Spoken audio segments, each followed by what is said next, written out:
Hello दोस्तों, नमस्कार। मेरा नाम है आशुतोष सेमवाल और स्वागत है आपका मेरे यूट्यूब चैनल ज्ञान दर्शन ब्लॉग्स में। दोस्तों, इस चैनल के माध्यम से हम आपको उत्तराखंड में स्थित जो सिद्ध पीठ हैं उनके बारे में बताने जा रहे हैं कि उनका क्या आध्यात्मिक महत्व है। और हमारे साथ होंगे हमारे पापा जी, जो आपको इस बारे में बताएंगे कि यहाँ कौन कौन सिद्ध पीठ हैं और उनकी क्या क्या विशेषताएं हैं। तो आइए जानते हैं उनसे आज सिद्ध पीठ काली मठ के बारे में। तो शुरू करते हैं। सज्जनों, मेरा नाम सर्वेश्वर दत्त सेमवाल है। मैं आज आप लोगों की जानकारी के लिए जो केदारखंड है, जिसको देवभूमि के नाम से भी जाना जाता है, सारे विश्व में इसी को देवभूमि कहते हैं। यहाँ पर बहुत सारे सिद्ध पीठ हैं जिनका महत्व पौराणिक रूप से भी बहुत ज़्यादा विख्यात है। इनमें से मुख्य सिद्ध पीठ है काली मठ। आज मैं आपको काली मठ के बारे में, वहाँ की जो पौराणिक महत्ता है, वहाँ का जो सिद्ध क्षेत्र है, उसके बारे में कुछ बताऊंगा। तो इस प्रकार से है। केदार मंडले दिव्ये मंदाकिन्या परे तटे हे सरस्वत्या तटे सौम्ये काली तीर्थमितम स्मृतम। काली मठ जो क्षेत्र है, जो तीर्थ है, वह मंदाकिनी के परे तट पर, अर्थात मंदाकिनी के दूसरे तट पर, अर्थात सरस्वती नदी के सौम्य तट पर स्थित है। और यह बड़ा ही सिद्ध पीठ है। यहाँ पर कहा गया है केदारखंड में काली क्षेत्रम समादिष्टम प्रत्यक्ष फलदायकम। ये जो काली तीर्थ है, ये ऐसा तीर्थ है जहाँ तप करने से, जहाँ जप करने से, जहाँ ध्यान करने से प्रत्यक्ष फलों की प्राप्ति होती है। इस काली क्षेत्र में बहुत सारे सिद्ध लोगों ने तपस्या की है, जिनमें एक सिद्ध पुरुष हुए हैं मतंग मुनि।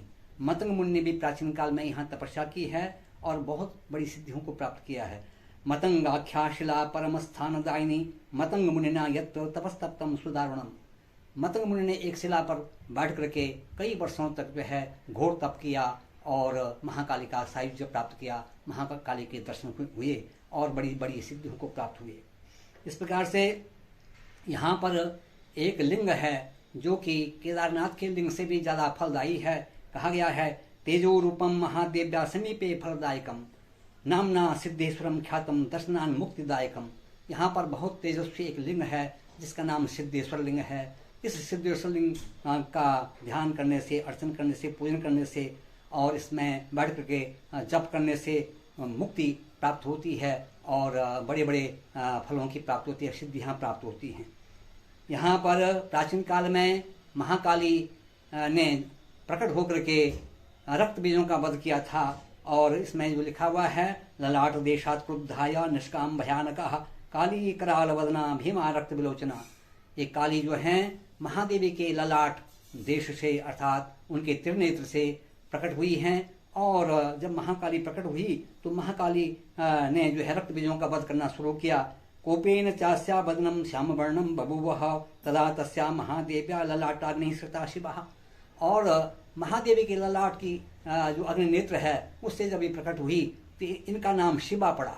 और इस शिवा नाम की जो महान काली थी, इस काली ने, शिवा काली ने क्या किया, क्रोध में आकर के इतना इनको क्रोध आ गया कि इनका सारा वर्ण काला हो गया। इनको काली कहने लगे।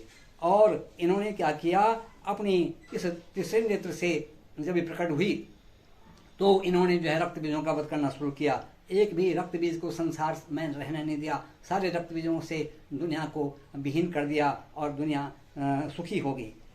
तो इस प्रकार से जब रक्त बीजों का वध करने के लिए महादेवी ने अपने ललाट से, तीसरे नेत्र से इनको पैदा किया, महाकाली को, तो लिखा है विस्तारे मुखम शीघ्रम रक्तम पियो तदीकम नोत्पश्यन्ति तदा वीरा रक्त बीज समुद्भवा। महादेवी ने महाकाली को कहा कि हे महाकाली, अपने मुख का विस्तार कर, अपने मुख को फैला और जो ये रक्त बीज हैं इन सारे के सारे रक्त बीजों का वध कर और संसार को सुख प्रदान कर। इस प्रकार से इस क्षेत्र में, काली क्षेत्र में है, महाकाली पैदा हुई और महाकाली ने जो है सारे रक्त बीजों को मार करके जन कल्याण किया। इस प्रकार से आज भी जो व्यक्ति वहाँ जाते हैं उनको बड़ी बड़ी सिद्धियों की प्राप्ति होती है। वर्तमान युग में बहुत पहले क्या हुआ, एक महाकवि एक बांदरू थे, अनपढ़ कालिदास। जिनको अनपढ़ कालिदास कहते थे, उनका गढ़वाली नाम बांदरू भी था। और बांदरू ने क्या किया कि वो जो है इन्होंने इसी सिद्ध स्थान पर, इसी कालीमठ क्षेत्र में रह करके इन्होंने घोर तप किया। और घोर तप करने के बाद इनको जो है महादेवी महाकाली साक्षात प्रकट हुई, क्योंकि इनके पूर्वजों ने जो है महाकाली के मंदिर में पूजा की और इसी फलस्वरूप महाकाली एक दिन प्रकट हुई। और ये जो मूक प्रद थे, महाप्रद की सिद्धि प्राप्त हो गई। और ये बड़ी भारी विद्वान बन गए संस्कृत के।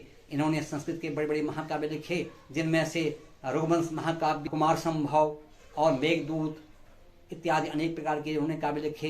इन काव्यों को पढ़ने से आज भी लोग बड़े प्रसन्न होते हैं कि ऐसे महाकवि कालिदास का जन्म भी इसी सिद्ध क्षेत्र में हुआ है। आज के युग में वहाँ पर ऊखीमठ क्षेत्र में एक परम तेजस्वी, परम बुद्धिमान एक व्यक्ति थे, जिनका नाम बढ़ती बाबा था। बढ़ती बाबा ने भी यहाँ रह करके बड़ा घोर तप किया। और घोर तप करने के बाद इनका नाम बढ़ती हो गया, क्योंकि इन्होंने तपस्या की। बढ़ती बाबा ने जो है इस क्षेत्र में रहकर, इस स्थान पर रहकर के बड़ा तप करने से इनको बड़ी सिद्धियां प्राप्त हुई। इनको उत्तराखंड के सिद्ध पुरुष भी कहते हैं। इनका नाम सारे उत्तराखंड में विख्यात है। ये अपने सिद्धियों के द्वारा जिस किसी को भी, जो भी यात्री यहाँ जाते थे, जो उनके पास बैठते थे, उनको वो बढ़ती बाबा जो है यहाँ की विभूति की पुड़ियाँ देते थे और इस विभूति से उनके सारे काम सिद्ध होते थे। इस स्थान पर श्री महाकाली, महालक्ष्मी, माँ सरस्वती के 3 विग्रह हैं, 3 मूर्तियां हैं, 3 मंदिर हैं।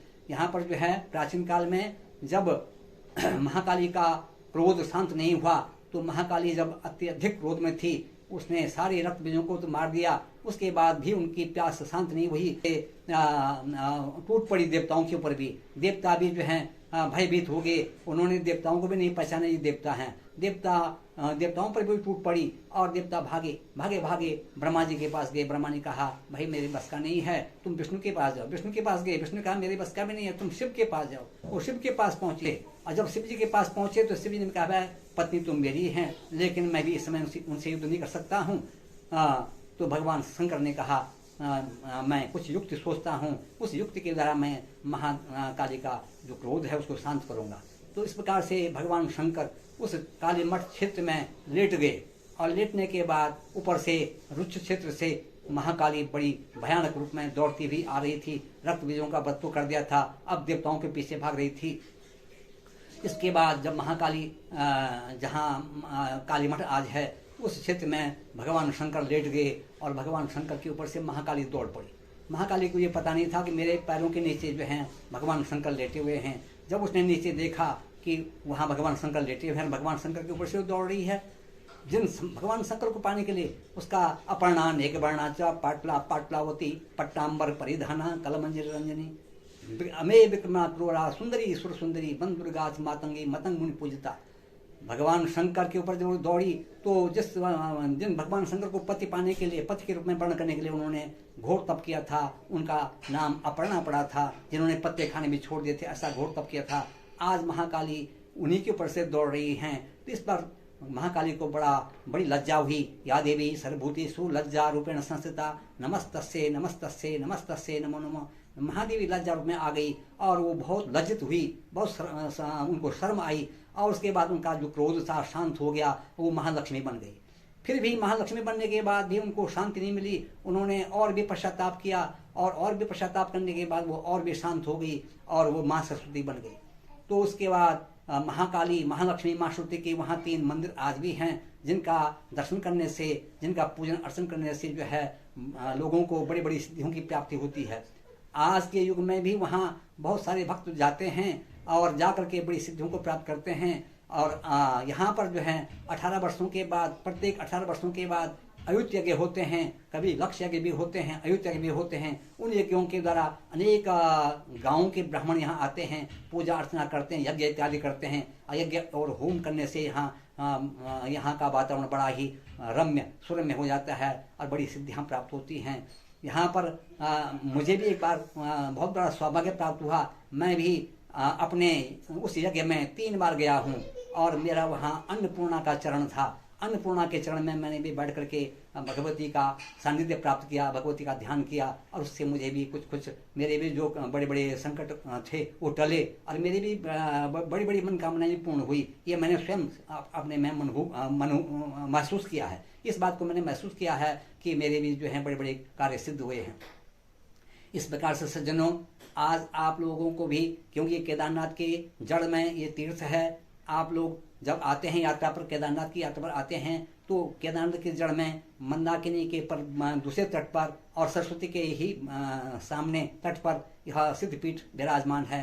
आइए इस सिद्धपीठ में आकर के अपने सारे कष्टों को दूर कीजिए, भगवती का दर्शन कीजिए, भगवती का पूजन अर्चन कीजिए, और इस प्रकार से अपने जीवन को धन्य धन्य कीजिए। इस प्रकार से यह तीर्थ कालीमठ क्षेत्र जो है हमारे केदारखंड में बड़ा ही सिद्ध क्षेत्र है। यहाँ पर भगवती का गुह्य रूप का दर्शन होता है। यहाँ पर जो महाकाली का मंदिर है, यहाँ पर भगवती महाकाली एक खाड़ से, एक गड्ढे से पैदा हुई थी। खाड़ की कालीन का, खाड़ माने गड्ढा, इस खाड़ से पैदा हुई थी। आज भी वहाँ पर गड्ढा है, उसके ऊपर से एक चांदी की चद्दर रखी हुई है, और बाहर से मंदिर है, और उस चांदी की चद्दर के नीचे ही गड्ढा है, ऊपर उसमें उसी पर जो है बैठ करके लोग जो है पूजन अर्चन करते हैं कि वहाँ पर देवी का प्रादुर्भाव उसी गड्ढे से हुआ था, और बाद में जब देवी का क्रोध शांत हो गया, इसी गड्ढे में जाकर के विलीन हो गई। और इस प्रकार से यह आज भी सिद्ध क्षेत्र है, सारी मनोकामनाओं को पूर्ण करने वाला क्षेत्र है। तो सज्जनों, आइए और इस क्षेत्र में आकर के धन्य धन्य हो जाए। बोलो श्री महाकाली महालक्ष्मी मां श्रुति की जय। तो दोस्तों, ये थी कुछ जानकारी सिद्धपीठ काली मठ के बारे में। आशा करता हूँ कि आपको ये जानकारी अच्छी लगी होगी। अगर ये जानकारियाँ आपको अच्छी लग रही हैं तो हमारे चैनल को सब्सक्राइब कीजिए, और हम आगे भी आपको इसी प्रकार की वीडियोस लाने का प्रयास करेंगे। तब तक के लिए अपना खूब सारा ध्यान रखिए। प्रणाम।